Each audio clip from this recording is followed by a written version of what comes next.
माता चेला नभई कन्या हुन्छ चेला भैनी माता चेला भैनी माता चेला नभई कन्या हुन्छ चेला भैनी माता पुरानहर भाका पार्वतीले कहिले भयो पुरानहर भाका पुरानहर भाका पार्वतीले कहिले भयो पुरानहर भाका पार्वतीले कहिले भयो पुरानहर भाका क्या भन्नु साइकन क्या भन्नु साइ बजाकन क्या भन्नु साइकन क्या भन्नु साइकन क्या भन्नु साइ बजाकन क्या भन्नु साइकन मालिका माइकन क्या भन्दा चौधा जुगायो मालिका माइकन मालिका माइकन क्या भन्दा चौधा जुगायो मालिका माइकन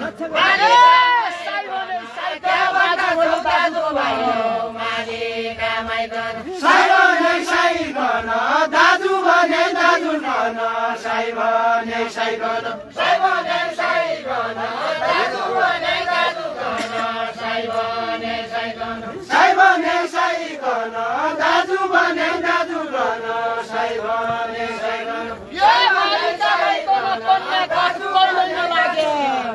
साई भने साई भन मालिका माई भन कन्यागत कहिले नलाग्या मालिका माई भन मालिका माई भन कन्यागत कहिले नलाग्या मालिका माई भन मालिका माई भन कन्यागत कहिले नलाग्या मालिका माई भन मकै गिसाई भनु माता भई बसेकी मान्छे मकै गिसाई भनु मकै गिसाई भनु माता भई बसेकी मान्छे मकै गिसाई भनु मकै गिसाई भनु माता भई बसेकी मान्छे मकै गिसाई भनु मकै गिसाई भनु माता भई बसेकी मान्छे मकै गिसाई भनु गया गई गाई भन्नु नगया गई माता भन्नु ब्याया गई गाई भन्नु गया गई गाई भन्नु नगया गई माता भन्नु ब्याया गई गाई भन्नु ब्याया गई गाई भन्नु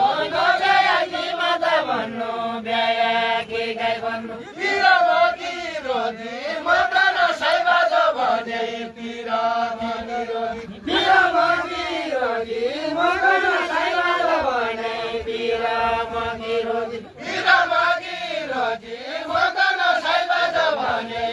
सबैजनालाई हार्दिक स्वागत गर्न चाहन्छु। हामी यो लाइभ देउडा चाहिँ साइल गाउँपालिका वडा नम्बर 1 छपालीको